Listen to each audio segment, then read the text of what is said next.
దేవునికి స్తోత్రము కలుగునుగాక. దేవుని మహాకృపను బట్టి ఆయన పరిశుద్ధ సన్నిధానమునకు కూడి వచ్చిన మీకు, మీ కుటుంబాలకు నా ప్రత్యేకమైన వందనాలు తెలియజేస్తున్నాను. అందరికీ వందనాలమ్మ, అందరికీ వందనాలు. మంచిదే. పరిశుద్ధ గ్రంథము నుండి వేదవాక్యమును చదువుకుందాం. సత్యవేద బైబిల్ గ్రంథము నుండి,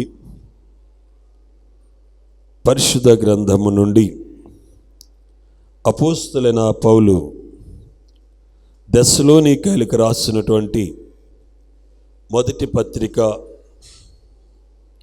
అపోస్తలుడైన పౌలు దెస్సలోనికైలకు రాసిన మొదటి పత్రిక 5వ అధ్యాయము 8వ వాక్యమును చదువుకుందాం. మనము పగటి వారమై ఉన్నాము గనుక మనము మత్తులమై ఉండక విశ్వాస ప్రేమలను కవచము, రక్షణ నిరీక్షణయను స్థిరస్థానమును ధరించుకుందుము. దేవునికి స్తోత్రం. హల్లెలూయా, హల్లెలూయా. చదువుబడిన లేఖన భాగం అర్థమైందండి అమ్మ? ఎంతమంది లేఖన భాగాన్ని చూశారు అంటే బైబిల్ తెరిచి చూశారని అర్థం. ఎంతమంది చూశారు? కొందరు చూశారు. ఎంతమంది విన్నారు? ఎంతమంది విన్నారండి? ఎంతమంది విన్నారంటున్నాను? వినలేదా మీరు ఎవరును? అందరూ విన్నారు కదా, మంచిది. దేవునికి స్తోత్రం. మనం ఏ దినాల్లో ఉన్నాం? మనం ఏ దినాల్లో ఉన్నాం చెప్పండి? కడవరి దినాలలో, అంచె దినాల్లో ఉన్నాం. అంచె దినం అంటే బహుశా చివరి కాలము సమీపిస్తున్న కొలది సమయం ఏమవుతుందండి? తగ్గిపోతుందా లేదా? సమయము తగ్గిపోతున్న కొలది చేయవలసిన పనులను ఏం చేస్తాం? త్వరగా చేస్తాం. సాతాను కూడా సమయము చాలా తక్కువ ఉన్నదని, సమయము సంకుచితంగా ఉందని అది ఎరిగి ఏం చేస్తుంది తెలుసండి? అందరినీ పడదోయడానికి, అందరిని అంటే విశ్వసించిన వారందరినీ, ఏర్పాటు చేయబడిన వారందరినీ, ప్రభు యొక్క ప్రత్యక్షతలో ఉన్నటువంటి వారందరినీ కూడా పడదోయాలని అది నిరంతరము కూడా ఏం చేస్తుందండి? యుద్ధం చేస్తుందండి. సాతాను కూడా 24x7 అంటే దాని అర్థం ఏంటి? 24 గంటలు 7 రోజులు అంటే ఒక్కరోజు కూడా అది కూర్చోవట్లేదండి. 24 గంటలు వారంలో ఉన్న 7 రోజులు అనగా 365 రోజులు కూడా అది ఏం చేస్తుందండి? యుద్ధం చేస్తూనే ఉందండి. అయితే అది యుద్ధం చేస్తున్నప్పుడు కొందరు దానికి ఏమైపోతున్నారు? లోబడిపోతున్నారండి. అంటే దాని నుండి తప్పించుకోలేకపోతున్నారు.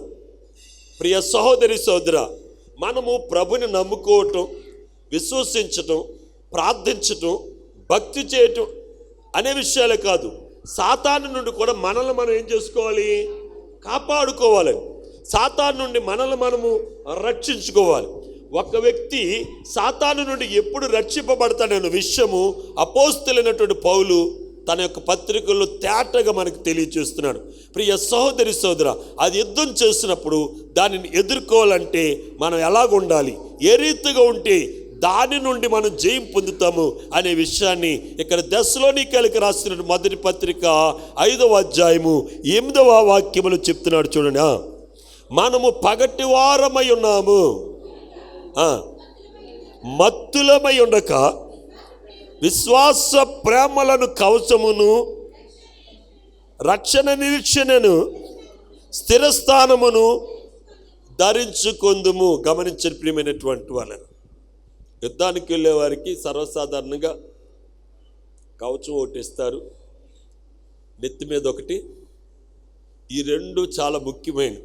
ఇంకెక్కడైనా సరే బుల్లెట్ తగిలింది అనుకోండి బతుకుతాడు, కానీ ఎక్కడ తగిలినా నెత్తిలోకి వెళ్ళినా బ్రతకడండి. కనుక ఈ రెండు సేవ్ అవ్వడానికి ఏం చేస్తారు? రెండింటికి కూడా మరి ఎలాగైతే సేవ్ చేస్తామో ఆ రీతిగా మా యొక్క రొమ్ముకి ఏం చేస్తారంటే కవచమును, అలాగే నెత్తికి స్థిరస్థానమునిస్తారు. ఇక్కడ మనము పగటివారమై ఉన్నాము కనుక, అంటే పగటివారు అనగా క్రీస్తు యొక్క సంబంధులు. అర్థమైందా? ప్రభు అయినటువంటి యేసుక్రీస్తు అన్నాడు, నేను లోకమునకు వెలుగై ఉన్నాను. యేసు ప్రభువు పగలు వెలిగే, రాత్రి వెలిగేనండి. ఆయన నమ్ముకున్న వారి జీవితంలో ఏముండదటండి? చీకటి ఉండదటండి. భౌతికపరమైన చీకటి వేరు, ఆత్మీయమైనటువంటి చీకటి వేరు. మనము పగటి సంబంధులు, ఆత్మీయ సంబంధమైన చీకట్లో ఉన్నవారు రాత్రి చీకట్లో ఉంటారు, పగలు కూడా చీకట్లోనే ఉంటారు. వారి జీవితంలో పగలు చీకటిగానే ఉంటుంది, రాత్రి కూడా అలా వారికి చీకటిగానే ఉంటుంది. కానీ దేవుని బిడ్డలమైన మనకు, వెలుగు సంబంధమైన మనకు పగలు వెలుగుగా ఉంటుంది, రాత్రి కూడా మనకి ఎలాగుంటుందండి? వెలుగుగా ఉంటుంది. ఇక్కడ ఆ విషయాన్ని నేను చెప్తున్నాడు. మనము పగటికి సంబంధించిన వారము, అనగా క్రీస్తుకి సంబంధించిన వారము. మనలో ఏముండకూడదండి? చీకటి ఉండకూడదు. చీకటి మత్తుని తెప్పిస్తుందండి. మనం ఎప్పుడు పడుకుంటాం? పగలు ఎక్కువగా పడుకోం కదండి. పగలు పడుకున్న కొంత సమయం మాత్రమే పడుకుంటాం. రాత్రి పడుకుని ఒక సుదీర్ఘమైన టైం పడుకుంటామండి. దరిదాపుగా మరి 8 గంటల నుండి 8 గంటలు సుదీర్ఘంగా పడుకుంటాం, లేదా కనీసం మినిమం పడుకున్న 4-5 గంటలు సుదీర్ఘంగా మనం పడుకుంటామండి. అయితే మనం ఇక్కడ ప్రభు చెప్తున్నాడు, మనం వెలుగు సంబంధులము కనుక మత్తులమై ఉండక, అంటే రాత్రి అనేది ఆత్మీయమైనటువంటి రాత్రి మన జీవితంలో వండుకోకుండా మనం ఎల్లప్పుడూ కూడా ఎలాగ ఉండాలి? మెలకు కలిగి ఉండాలి. యేసుక్రీస్తు ప్రభు కూడా తాను అప్పగింపబడిన రాత్రి శిష్యులతో చెప్తున్నటువంటి మాట ఇది, మీరు శోధనలో ప్రవేశింపకుండా నిమిత్తము మెలకువ కలిగి ప్రార్థన చేయుడి. మెలకువ లేకపోతే మనం ఎక్కడ ఉంటాం? శోధనలో పడిపోతామండి. కనుక శోధనలో పడిపోకుండా నిమిత్తము ఆత్మీయంగా మనం ఎలాగుండాలి? మెలకువగా ఉండాలి. మన ఆత్మీయ స్థితి అనేది ఎలాగుండాలి తెలుసండి? మెలకువ కలిగి ఉండాలని ప్రభు మాట్లాడుతున్నారు. ఈనాడు చాలామంది జీవితాల్లో ఆత్మీయమైనటువంటి నిద్ర, ఆత్మీయమైనటువంటి మత్తు వారు కలిగి ఉన్నారు. కనుకనే వారిలో ఏమి లేదు తెలుసండి? దైవ భయం లేదండి. దైవ భయం లేదండి. ఎప్పుడైతే మనము వెలుగు సంబంధమై ఉండి కూడా చీకట్లో మనం నడుస్తున్నాం, చీకట్లో జీవిస్తున్నాం అంటే దైవికమైనటువంటి భయం మనకి ఉండదు. ఎందుకంటే చీకట్లో ఇంకొక వ్యక్తి మనకు కనపడతాడా? చెప్పండి. చీకట్లో 10 మంది ఉన్నారనుకోండి, వారు మాట్లాడితే మనం మనుషులు ఉన్నారని గుర్తుపడతాం, కానీ చీకట్లో ఉండి ఇక్కడ మనిషి ఉన్నారని మనం గుర్తుపడటం. అదే వెలుగులో ఉన్నాం అనుకోండి, ఎవరున్నా మనకి ఏమవుతారు? కనపడతారు. చీకట్లో ఉన్న వారికి క్రీస్తు తమ ప్రక్కన ఉన్నా సరే క్రీస్తుని వారు ఏం చేయలేరండి? గుర్తుపట్టలేనటువంటి స్థితి. ప్రియమైనటువంటి ఒక విషయం మీకు చెప్తాను. యేసుక్రీస్తు ప్రభువు శిష్యులను దర్శించాడు. ఎప్పుడు? పునరుద్ధానుడైన తర్వాత శిష్యులను దర్శించాడు. ఆ నావలో, ఆ వేటాడుతున్న నావలో దరిదాపుగా ఒక 8 నుండి 11 మంది శిష్యులు, అందరూ ఉన్నారో లేదో తెలియదు, ఖచ్చితంగా మట్టుకు 8 మంది మట్టుకు అందులో ఉన్నారు. ఎందుకంటే వీళ్ళందరూ జాలరులు. యేసు ప్రభు పిలిచిన 12 మందిలో ఎక్కువ మంది ఎవరండి? జాలర్లే. వీళ్ళు అందులో ఉన్నారు. యేసు ఒడ్డుకొచ్చి నిలబడ్డాడు. వారు ఏం చేస్తున్నారు? ఒడ్డున వలలు కడుక్కుంటున్నారండి. కొంచెం లోతులోనే వాళ్ళు ఏం చేస్తున్నారు? వలలు కడుక్కుంటున్నారు. యేసు ప్రభు ఒడ్డునున్నాడు, కానీ వారు యేసు ప్రభుని గుర్తుపట్టలేకపోయారు. అది పగల సమయమా రాత్రి సమయమా? పగల సమయం అయినా వారు గుర్తుపట్టలేకపోయారు. కారణం ఏంటో తెలుసండి? కానీ ఆత్మీయంగా వారు ఎలాగున్నారు? చీకట్లో ఉన్నారు. కనుక ప్రభువే వారి ప్రక్కన నిలిచున్నా సరే ఆ ప్రభుని గుర్తుపట్టలేనటువంటి పరిస్థితి వారి జీవితంలో ఉంది. 3.5 సంవత్సరాలు ఆయనతో నడిచారు, ఆయనతో జీవించారు, ఆయనతో తిన్నారు, ఆయన పడుకున్న చోట పడుకున్నారు, ఆయన చేసినవన్నీ వారు చూశారు. చూసిన ఆయనను ఎదురుగా నిలబడ్డ ఆయన గుర్తుపట్టలేనటువంటి పరిస్థితిలో ఉందని కొంత సమయానికి యోహాను గుర్తుపట్టాడండి. ఎవరు? యోహాను గుర్తుపట్టాడు. గుర్తుపట్టి ఏమయ్యాడు? సిగ్గుపడిపోయి నావలో నుండి ఏం చేశాడండి? సముద్రంలోకి ఉరికాడండి. అర్థమవుతుందా? అర్థం అవట్లేదా? ఏమండి? కనుక ప్రియమైనటువంటి వారు, మనలో చాలామంది ఏమనుకున్నాం అంటే ప్రభుతో ఉన్నాము, ప్రభుతో నడుస్తున్నాం అనుకున్నాం, కానీ చీకట్లు నడుస్తున్నాం. మీరు అలా చీకట్లో నడక నిజంగా వెలుగులోనే నడుస్తున్నట్టయితే ఈరోజు ఈ మందిరంలో ఉన్న ఈ కుర్చీలన్నీ నింపబడిపోయి ఉండేయండి. అర్థమైందా? రాని వారికి ఏమి లేదండి, ఇంకా రాని వారికి ఏమి లేదు, దైవ భయం లేదు. వారు ఇంకా ఎక్కడ నడుస్తున్నారు? చీకట్లోనే నడుస్తున్నారు. వారు చీకట్లోనే ఉన్నారు, కానీ వారు ఏమనుకున్నారు? వెలుగులో ఉన్నామనుకున్నారు.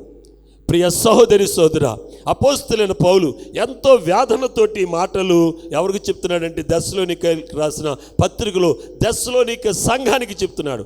ప్రియ సహోదరి సోదర, ఈనాడు అన్నీ మన దగ్గర ఉన్నా సరే మనము అపజయం పాలవుతున్నాం, విజయం వైపు నడవట్లేదు. కనుక మనం విజయం వైపు నడవాలి. సాతాను నుండి మనం జయము పొందాలంటే మనం ఏ రీతిగా ఉండాలో ఆయన మాట్లాడుతున్నాడు. 8వ వచనాన్ని మరొకసారి చదవండమ్మా.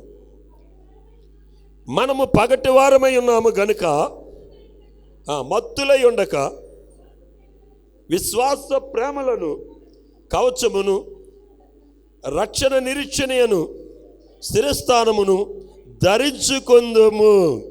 ప్రియరా, పేతురు రాసిన పత్రికలో పేతురు చెప్తున్నాడు చూడండి. పేతురు రాసిన మొదటి అధ్యాయము 13వ వాక్యం అని.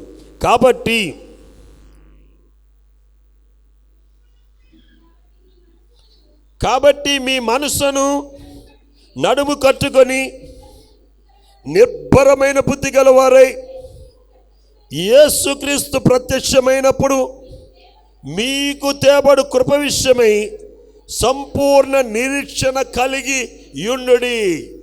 గమనించండి ప్రియమైనటువంటి వారు,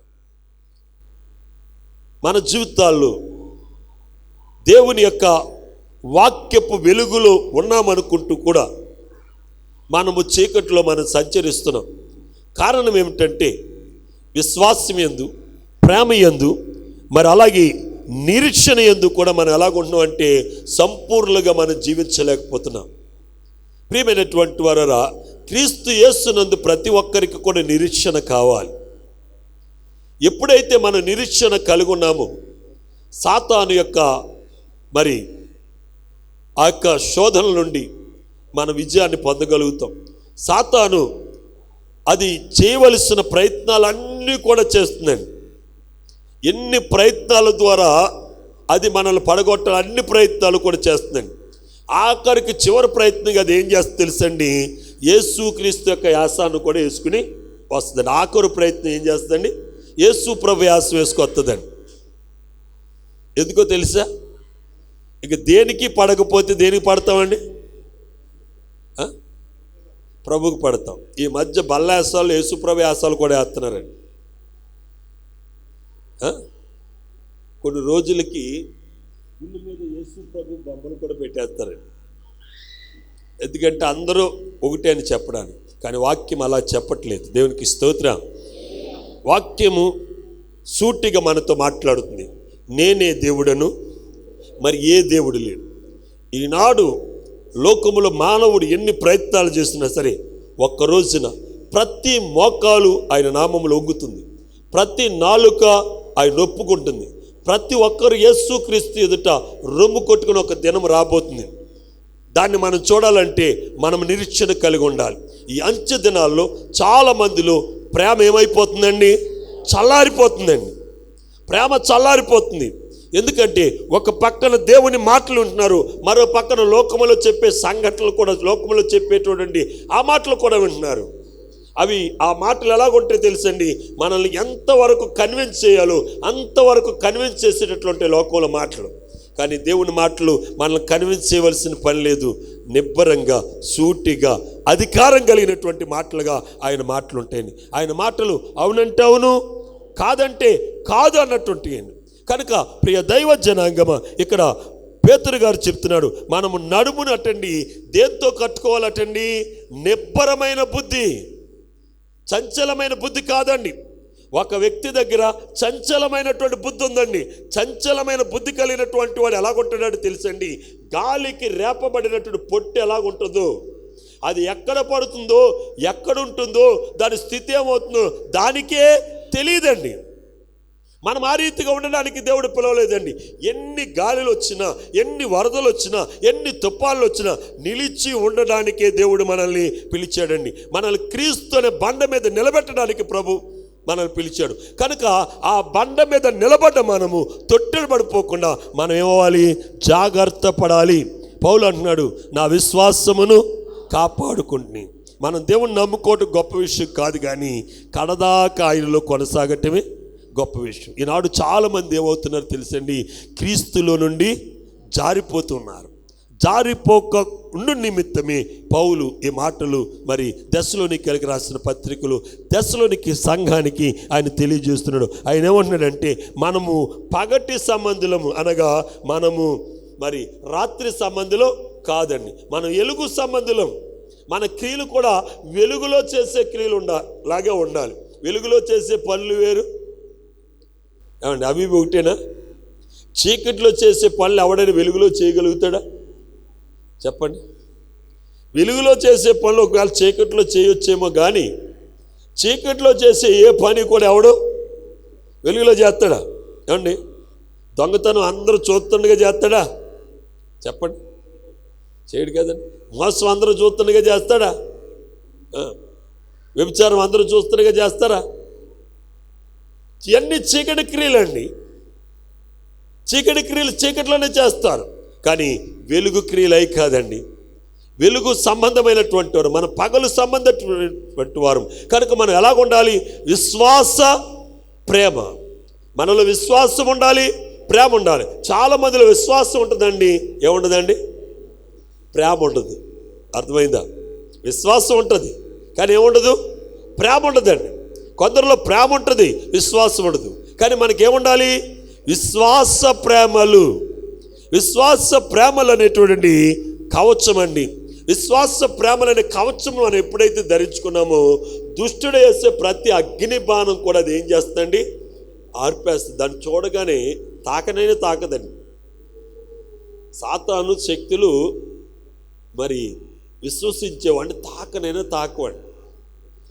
ఏబుని పాడు చేయాలని దుష్టుడు చాలా ప్రయత్నాలు చేసాడు. బాణం వేస్తున్నాడు, అక్కడ దాకా వెళ్ళిపోయి బాణం ఏమైపోతుందండి? ఆగిపోతుందండి. దుష్టుడు ఏం చేస్తున్నాడు? బాణం వేస్తున్నాడు. బాణం ఎక్కడి దాకా వెళ్తుంది? ఏబుకి కొంచెం దూరం దాకా వెళ్తుందండి. ఇక ఏబుని సమీపిస్తుంది అనుకున్నప్పుడు ఆ బాణం తిరిగి ఏం చేస్తుందంటే దాని దగ్గరికి వెళ్ళిపోతుందండి. తిరిగి దాని దగ్గరికి వెళ్ళి ఊరుకుంటుందా? దాన్ని కొడుతుందండి. తిరిగి రివర్సల్ ఏం చేస్తుంది? బాణం కొడుతుందండి. అప్పుడు తట్టుకోలేకపోయింది. తట్టుకోలేక ఎక్కడికి వెళ్ళింది? ప్రభు దగ్గరికి వెళ్ళిందండి. ప్రభు దగ్గరికి వెళ్ళినప్పుడు ప్రభు ఏబుని గురించి మాట్లాడుతుంది. ఏమన్నదంటే, ఏబు చుట్టూ నువ్వేం చేసావు?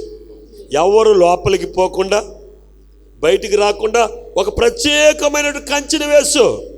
కనుక నేను వెళ్ళలేకపోతున్నాను, నేను ఏబుని ఏమి చేయలేకపోతున్నాను.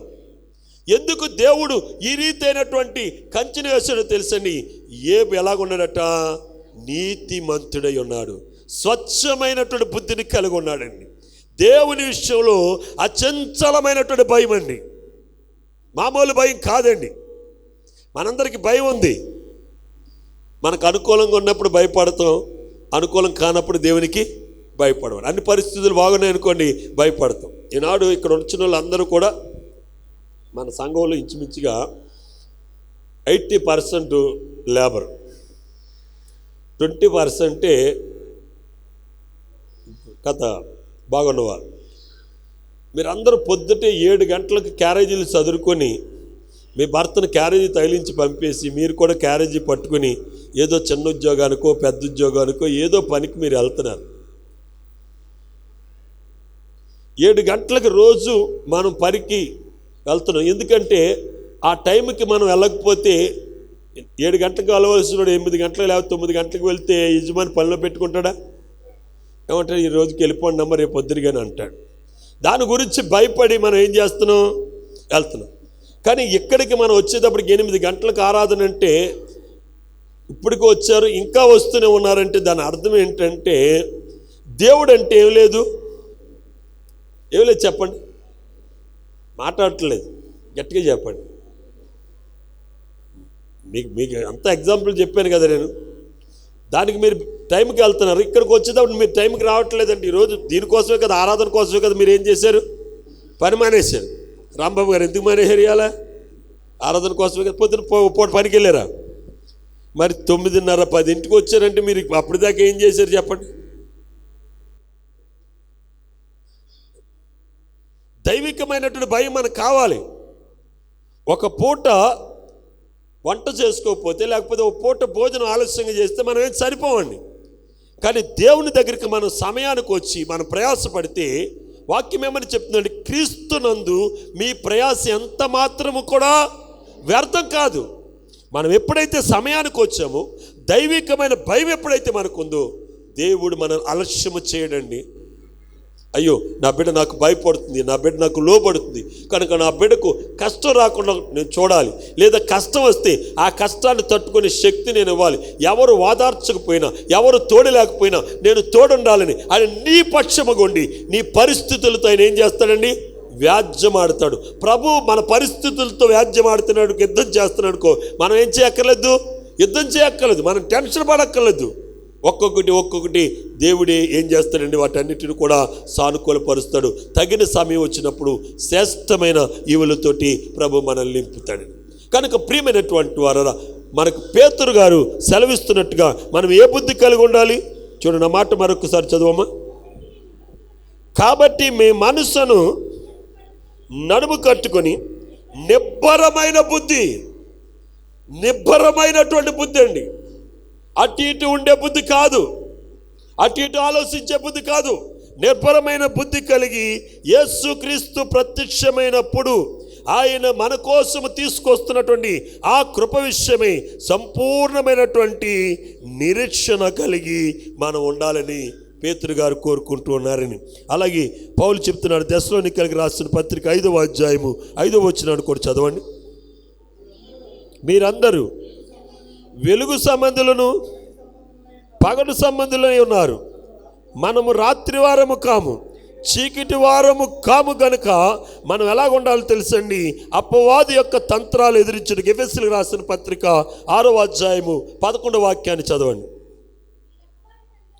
మీరు అపవాది తంత్రములను ఎదిరించుటకును శక్తివంతులగినట్లు దేవుడిచ్చు సర్వాంగ కవచమును ధరించుకొనుడి. దేవునికి స్తోత్రం, హల్లెలూయా. మనము వెలుగు సంబంధులం కనుక మనం ఏదో మరి భౌతికపరమైనటువంటి వస్త్రాలు, భౌతికపరమైనటువంటి కవచాలను ధరించుకోవటం కాదు, కానీ ఆత్మీయమైనటువంటి కవచాన్ని మనం ధరించుకోవాలి. ఆ కవచమును గూర్చేమని చెప్తున్నాడు? ఇది దేవుడే మీకు ఇస్తాడండి. ఈ కవచం ఎవరిస్తారు? దేవుడే మనకిస్తాడు. దేవుడు ఎప్పుడు మనకిస్తాడో తెలుసండి? మరి మనము సమస్తమును నెరవేర్చి సాతానుతో పోరాడడానికి మనల్ని మనం సిద్ధపరచుకున్నప్పుడు, సాతానును ఎదిరించడానికి మనల్ని మనం సిద్ధపరచుకున్నప్పుడు ప్రభు ఏమిస్తాడు తెలుసండి? సర్వాంగ కవచమును. కవచం వేరు, సర్వాంగ కవచం వేరు. సర్వాంగ కవచం అంటే తెలుసండి? అరికాలు మొదలుకొని నన్నెత్తి వరకు కూడా కవచమేనండి. ఇక మిగిలిన అవయవాలు కూడా ఏది తాకకోకుండా, మిగిలిన అవయవాలు కూడా ఏది పాడు చేయకోకుండా. కొందరిలో ఎలాగుందంటే, కన్ను అభ్యంతరపడితే కన్నును తీసేసుకోమన్నాడు, చెయ్యి అభ్యంతరపడితే చెయ్యిని తీసేసుకోమన్నాడు, కాలు అభ్యంతరపడితే కాళ్ళు తీసేసుకోమన్నాడు. కానీ ఇప్పుడు ఎప్పుడైతే మనము సమస్తము నెరవేర్చి దుష్టుని ఎదిరించడానికి మనల్ని మనం ఎప్పుడైతే సిద్ధపరచుకున్నామో, దేవుడు సర్వాంగ కవచం అంటే అన్ని అవయవాలు కూడా, ఏ అవయవం కూడా మనం నష్టపోవాల్సిన పని, ప్రతి అవయవాన్ని కూడా దేవుడు ఏం చేస్తాడండి? ఎందుకంటే మన శరీరంలో ఉన్న ప్రతి అవయవాన్ని మనము స్వాధీనపరుచుకుని దైవ చిత్తానుసారమై నడవడానికి మనల్ని మనం ప్రత్యక్షపరుచుకున్నాం కనుక దేవుడు ప్రతి అవయవాన్ని కూడా ఆయన ఏం చేస్తాడని? కాపాడి సంరక్షిస్తాడు. ఈ సర్వాంగ కవచమును ఎప్పుడు మనకి దేవుడు ఇస్తాడు తెలుసని? మనము సమస్తము నెరవేర్చి దుష్టిని ఎదిరించడానికి నిలబడ్డప్పుడు దేవుడు ఏం చేస్తాడని? ఈ సర్వాంగ కవచం దేవుడు ఇస్తాడు.